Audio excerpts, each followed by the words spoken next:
আসসালামু আলাইকুম আপুরা ভাইয়ারা, সবাইকে রমজান মোবারক। সবাই কেমন আছেন?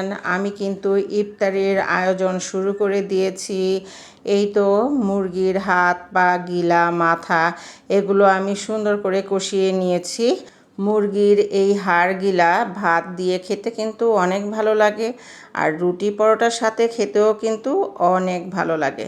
আজকের ইফতারির আয়োজনে আমি খিচুড়ি রান্না করেছি।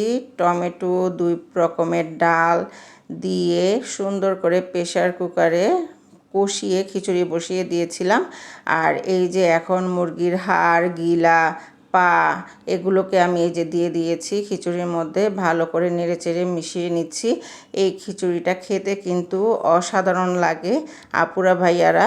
এখন আমি ধনিয়া পাতা কুচি দিয়ে দিচ্ছি, আর দিয়ে দিব হচ্ছে ভাজা জিরা গুঁড়া। বিশ্বাস করেন আপুরা ভাইয়ারা, ঘ্রাণে পুরা বাড়িটা একেবারে মোমো করতেছে। এত সুন্দর একটা ঘ্রাণ বের হয়েছে, আর দেখতেই তো পাচ্ছেন আপুরা ভাইয়ারা কতটা লোভনীয় হয়েছে। এইভাবে কিন্তু ইফতারিতে আপনারা রান্না করে খিচুড়ি রান্না করে খেতে পারেন।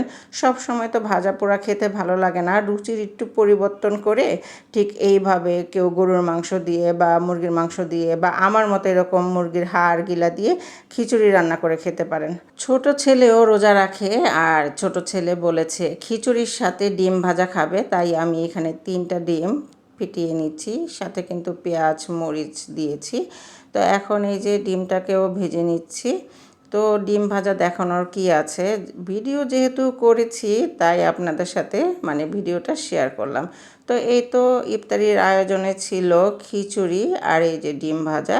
তো এখানেই আমি ভিডিওটা শেষ করছি। সবাই ভালো থাকবেন, সুস্থ থাকবেন। আল্লাহ হাফেজ।